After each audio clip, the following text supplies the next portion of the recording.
કેમ છો વિદ્યાર્થી મિત્રો? મજામાં?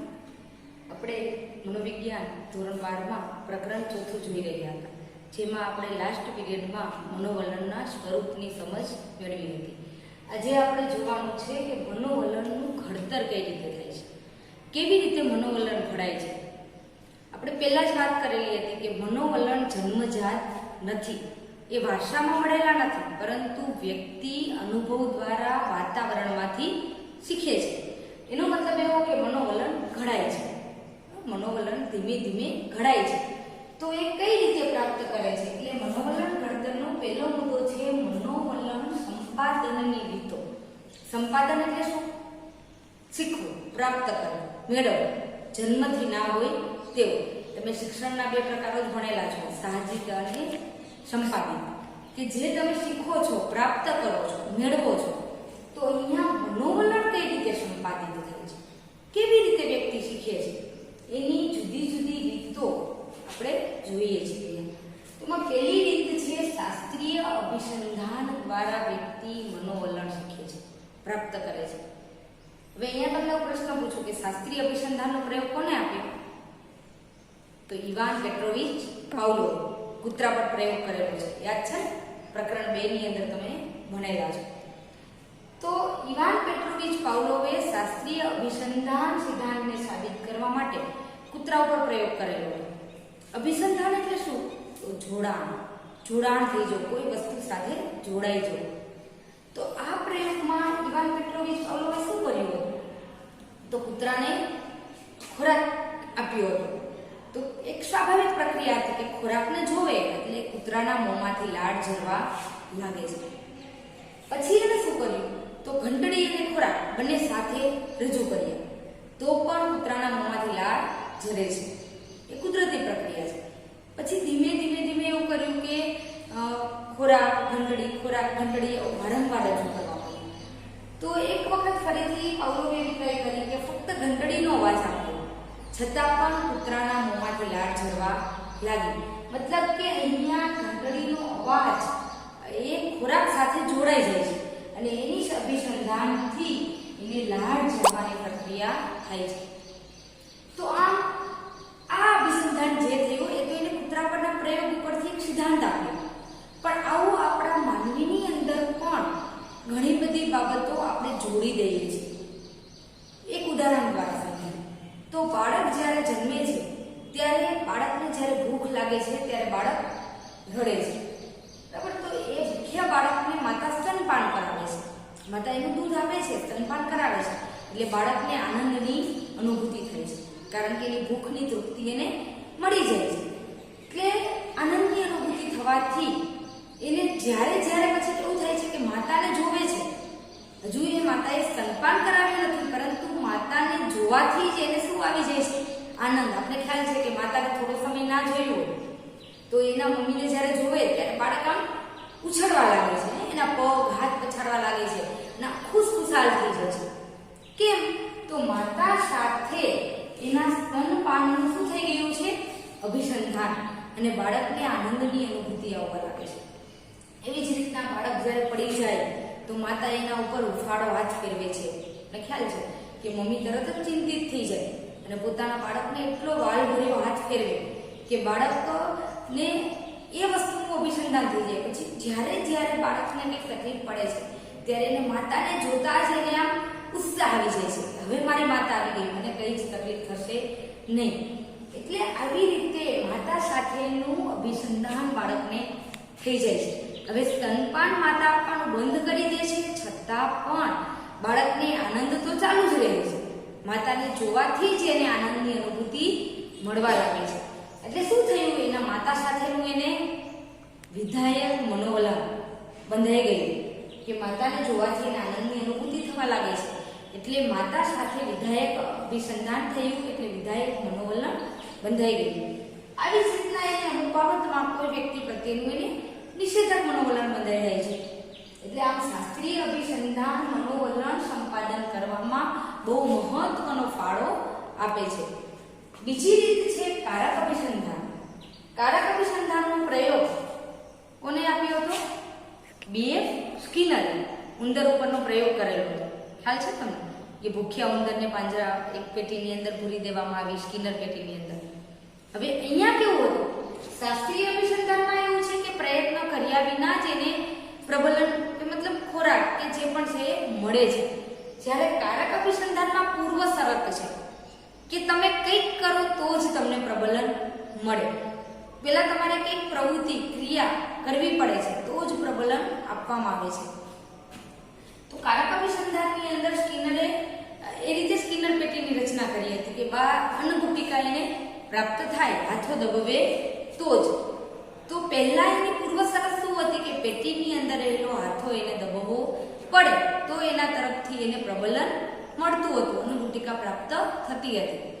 પછી એને ધીમે ધીમે એની અંદર નિષેધક પ્રબલન મૂક્યું અને એવી રીતે એનું પ્રબલન સાથે જે કારક અભિસંધાનનો પ્રયોગ સ્કિનરે કર્યો હતો. હવે પ્રબલનનું કામ શું છે? તો પ્રતિક્રિયાને બળવત્તર કરવાનું કામ કરે છે કે પ્રતિક્રિયાને વારંવારિતા વધારી દે પ્રબલન. હવે આ વસ્તુ આપણા વ્યવહારિક જીવનમાં કઈ રીતે?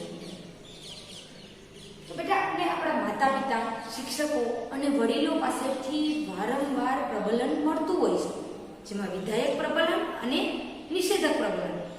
દાખલા તરીકે બાળક એની માતાને ઘર કામમાં મદદ કરે તો માતા એમ કહે છે કે વાહ બેટા, બહુ સરસ, મારો દીકરો બહુ ડાયો છે, આજે તે મને મદદ કરી દીધી તો મને બહુ આરામ રહ્યો.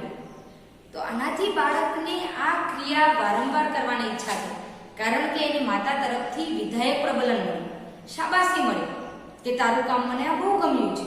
તો બાળક વારંવાર એ ક્રિયા કર્યા કરે.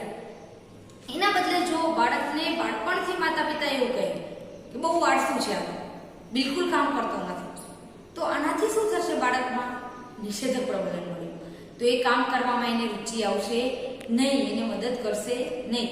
પછી બાળક માતા પિતા બધાની સામે ફરિયાદ કરતા હોય કે મારો દીકરો તો બહુ આળસુ છે, બિલકુલ કામચોર છે, એને કામ કરવામાં તો બિલકુલ રસ નથી.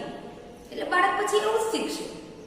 આવું સેમ વર્ગખંડમાં પણ બનતું હોય છે કે વર્ગખંડની અંદર વિદ્યાર્થીને જો શિક્ષક વારંવાર પોઝિટિવ રેઇનફોરેસ્ટ આપે, વિધાયક પ્રબલન આપે તો વિદ્યાર્થીને વધુમાં વધુ મહેનત કરવાનું પ્રબલન મળે છે અને સારી રીતે પરીક્ષામાં પાસ થઈ શકે છે.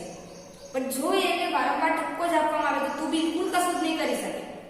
જોકે શિક્ષકો બને ત્યાર સુધી આવી રીતે નેગેટિવ રેઇનફોરેસ્ટનો યુઝ કરતા જ નથી, પરંતુ ક્યારેક સ્વભાવવશ કોઈ શિક્ષક આવો આ પ્રબલનનો ઉપયોગ કરે તો વિદ્યાર્થી ઉપર એની ખૂબ જ નિષેધક અસર થતી હોય છે.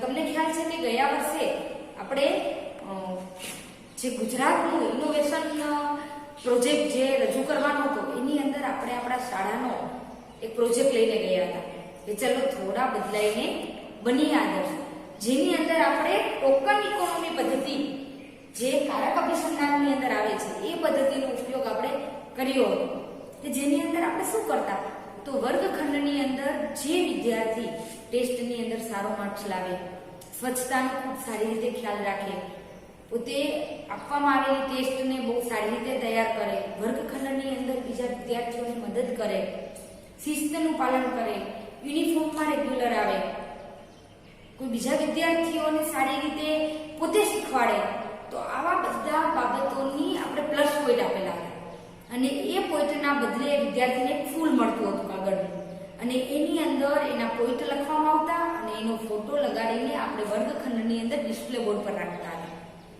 એનાથી શું થતું તો વિદ્યાર્થીને વિધાયક પ્રબલન મળતું અને એને જોઈને બીજા વિદ્યાર્થીને પણ એમાંથી પ્રેરણા મળતી. આના પછીનો ત્રીજો મુદ્દો આપણે જોશું કે નિરીક્ષણ દ્વારા પણ વ્યક્તિ શીખે છે. તો બીજા વિદ્યાર્થીઓને એ જોવાથી પ્રબલન મળતું અને એ પણ એ રીતે પ્રયત્ન કરતા કે મારો પણ ફૂલ ને ફોટો અહીંયા કેમ ના લાગે.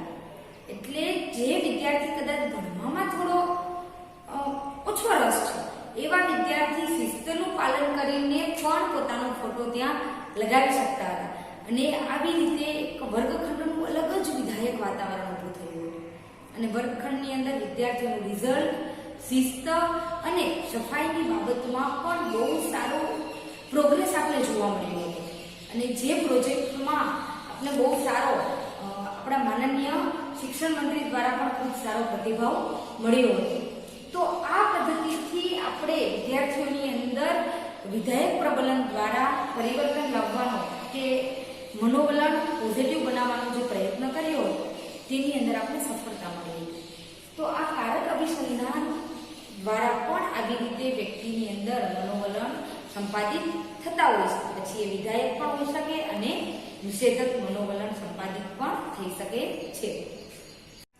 ત્રીજો પ્રકાર છે નિરીક્ષણાત્મક શિક્ષણ. નિરીક્ષણાત્મક શિક્ષણ દ્વારા પણ વ્યક્તિના મનોવલણ સંપાદિત થતા હોય છે, મનોવલણ ઘડાતા હોય છે. નિરીક્ષણ એ અનુકરણનો પાયો છે.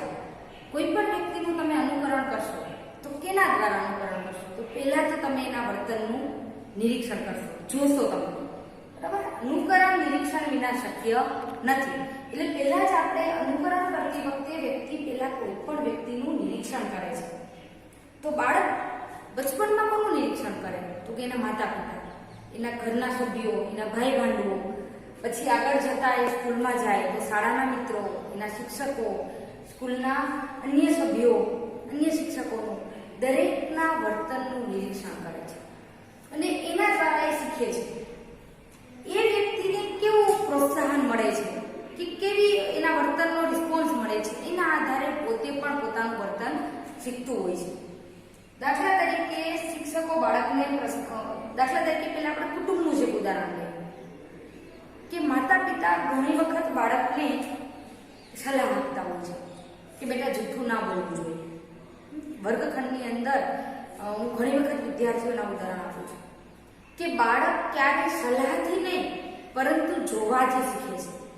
બાળક એ જુએ છે કે સામેવાળું વર્તન કેવું કરે છે, એ મને શું સલાહ આપે છે એની અસર એના પર બહુ ઓછી પડે છે.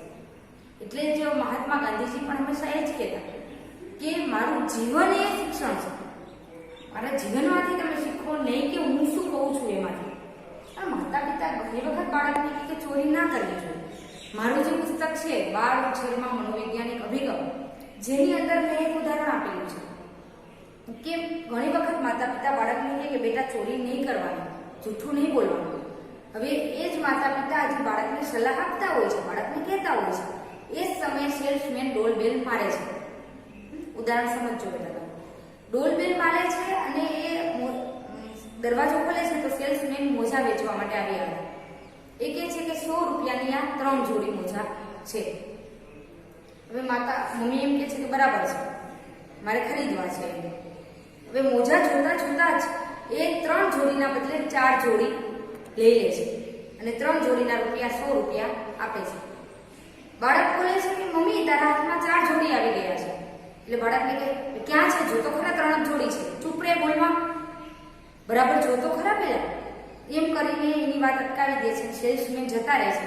પછી બાળકને બરાબર ઠપકો મળે છે. તારે ક્યાં બોલવાની જરૂર હતી? હવે વિચાર કરો કે અહીંયા બાળક પર શેની અસર થશે? માતાએ જે સલાહ આપી એ કે બાળકે જે જોયું તે એને નિરીક્ષણ તો કર્યું કે મમ્મી મને કહે છે કે જૂઠું ના બોલે, પણ હાલમાં જ મમ્મી જૂઠું બોલી છે. એટલે બાળક ઉપર આ વસ્તુની અસર વધુ થશે કે એ જે જોવે છે. માતા પિતા બાળકને ઘણી વખત કહેતા હોય વડીલો સામે બૂમો નહીં પાડવાની, એકદમ ધીમા અવાજે વાત કરવાની. પણ બાળક તો જોવે છે કે મમ્મી તો દાદી સામે બહુ બૂમો પાડીને બોલે છે. તો બાળક પર અસર કેવી થશે?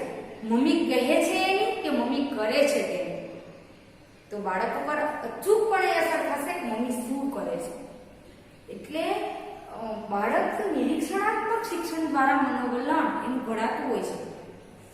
એવી જ રીતના વર્ગખંડની અંદર પણ બાળક પ્રશ્ન પૂછે, બાળકને શિક્ષક કંઈક પ્રશ્ન પૂછે અને બાળક જવાબ આપે તો જવાબ સાચો હશે તો સ્વાભાવિક છે કે શિક્ષક એમ કહેશે કે બેટા બહુ સરસ, વેરી ગુડ, સરસ તે ધ્યાન આપ્યું, સરસ રીતે તે જવાબ એક્સપ્લેન કર્યો. તો એના દ્વારા બીજા વિદ્યાર્થીઓ જોવે છે કે જો જવાબ આપીએ તો શિક્ષક સરસ રીતે આપણે પ્રબલન આપે છે, તો બીજા વિદ્યાર્થીઓ પણ એને જોઈને જવાબ આપવા પ્રેરાશે કે હા હું પણ જવાબ આપીશ તો મને પણ આવી શાબાશી મળશે.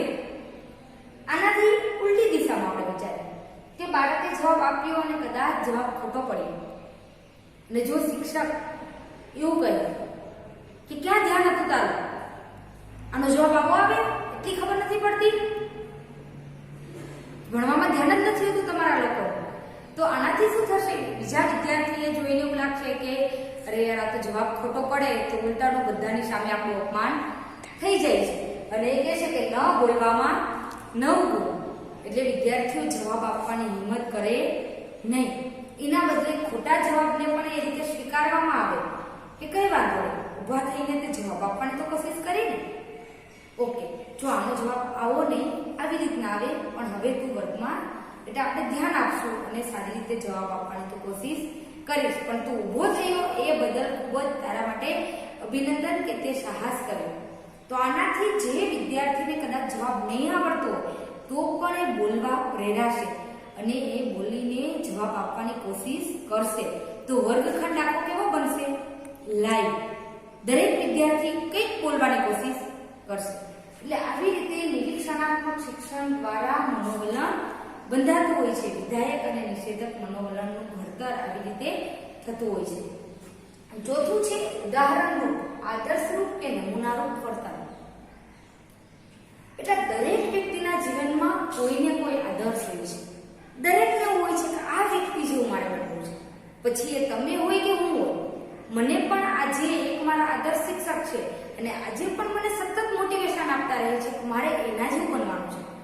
ક્યારેક પણ ભણાવતા ક્યારેક એવું થાય કે નહીં આજે મૂડ નથી આવતું, પણ એ શિક્ષકને યાદ કરીએ એટલે ફરીથી અંદરથી આમ પ્રેરણા જાય કે નહીં મારે હજુ ભણાવવાનું છે અને મારે એ શિક્ષક જેવું બનવાનું છે. એટલે આદર્શરૂપ વર્તન હંમેશા આપને મનોવલણનું ઘડતર કરાવતું હોય છે.